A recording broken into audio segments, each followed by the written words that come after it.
क्यों दबा दिया बताओ? हैं?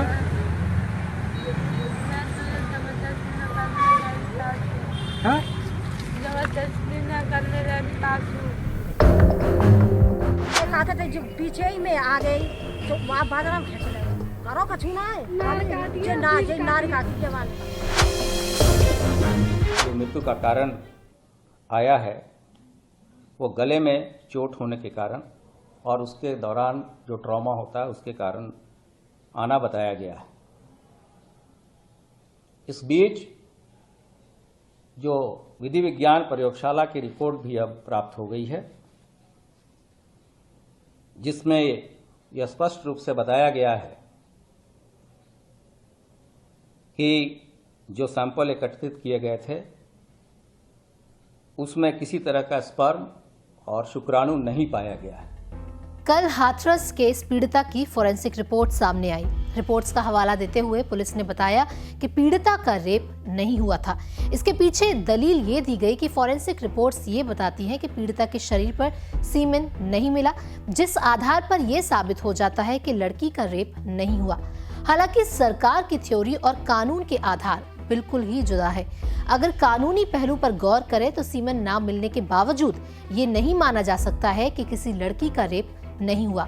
साल 2018 में यौन अपराधों से जुड़े कानून में संशोधन के बाद इस बारे में एक स्पष्ट परिभाषा दी जा चुकी है। आईपीसी की धारा 375 में रेप मामले को विस्तार से परिभाषित किया गया है। इसके तहत बताया गया है कि अगर किसी महिला के साथ कोई पुरुष जबरन शारीरिक संबंध बनाता है तो वो रेप होगा। साथ ही मौजूदा प्रावधान के तहत महिला के साथ किया गया यौनाचार या दुराचार दोनों ही रेप के दायरे में आएगा। इसके अलावा महिला के शरीर के किसी भी हिस्से में अगर पुरुष अपना प्राइवेट पार्ट डालता है तो वो भी रेप के दायरे में होगा। 2012 में दी गई बॉम्बे हाई कोर्ट की टिप्पणी भी आधार। इसके अलावा साल 2012 में की गई बॉम्बे हाई कोर्ट की बेंच द्वारा एक टिप्पणी भी यूपी पुलिस की दलील पर सवालिया निशान खड़े करती है, जिसमें यह कहा गया है कि पीड़िता की बॉडी पर पुरुष का सीमेन नहीं मिला, ऐसे में इसे रेप नहीं कहा जा सकता।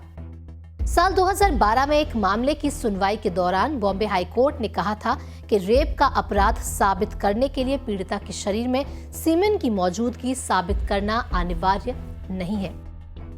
ये दोनों दलीलें अब यूपी पुलिस की इस थ्योरी पर कि पीड़िता के शरीर पर सीमेन के अंश नहीं मिले हैं तो इसे रेप नहीं माना जा सकता, इस पर सवाल खड़े करती है।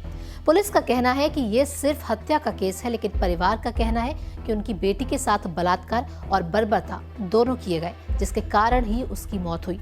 इस दौरान पीड़िता और उसकी मां की वारदात वाले दिन यानी 14 सितंबर की वीडियोस भी सामने आई हैं, जिनमें उनके साथ हुई ज्यादतियों का उन्होंने खुद वर्णन किया है। क्या घटना हुई?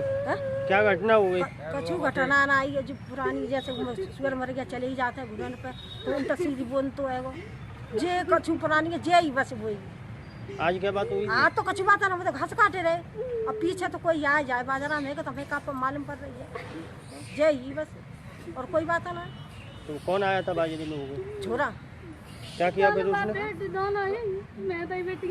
जे का कहते जो पीछे ही में आ गई तो वहाँ बाजार में खींच ले वो। क्या नाम था उसका? संदीप। संदीप? हाँ। गाँव का ही लड़का था? गाँव को ही है, ठाकुरों को। फिर क्या किया उसने? करो कछु ना है जे नार काटी के वाले। किससे? हैं? किससे? रस्सी फस्सी तक तो काट के मैं तो देख ना पाई, मैं तो मारा मार चुकाटी भाई। क्यों दबा दिया बताओ? हैं?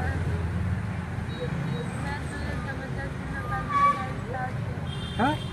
जबरदस्ती न करने लगी सासू। अच्छा, काहे दबाया गला? चाटिया में से गई काहे से? कंधे पे, हाथों से? हाथों से। और भी कहीं चलता है? नहीं गले जी मैं गला छोड़ो ना हुआ नहीं। जीव दिखाइए। पापा कहाँ थे तुम्हारे? पापा तो यहाँ थकाने के काम करते। पापा मेरे सीधे मेरा रोज का काम है। तो रोज ही आवत है, एक दिन थोड़ी ना हमारा। तुम कहाँ थे? मैं जो रही हूँ। तो अपने बयान में पीड़िता का कहना है कि उसने खुद के साथ जबरदस्ती नहीं होने दी, इसलिए उसका गला दबा दिया गया, जिसका जिक्र पोस्टमार्टम रिपोर्ट में भी हुआ और इसी को पीड़िता की मौत का कारण माना गया है। बेशक पीड़िता के साथ रेप नहीं हुआ, पर कोशिश भरपूर हुई उसका मान और जान दोनों लेने की। अब फॉरेंसिक रिपोर्ट्स का सच या कानूनी आधार कौन पीड़िता को न्याय दिलाएगा, ये आने वाला वक्त बताएगा। बाकी हमारी इस रिपोर्ट पर आपका क्या कहना है, आप अपनी राय हमें कमेंट के जरिए बता सकते हैं। नमस्कार। हमसे जुड़े रहने के लिए हमारे YouTube चैनल को सब्सक्राइब करें और नई वीडियो की नोटिफिकेशन के लिए बेल आइकॉन को दबाएं। अगर आप ये वीडियो Facebook पर देख रहे हैं तो लाइक जरूर करें और ज्यादा से ज्यादा शेयर करें। धन्यवाद।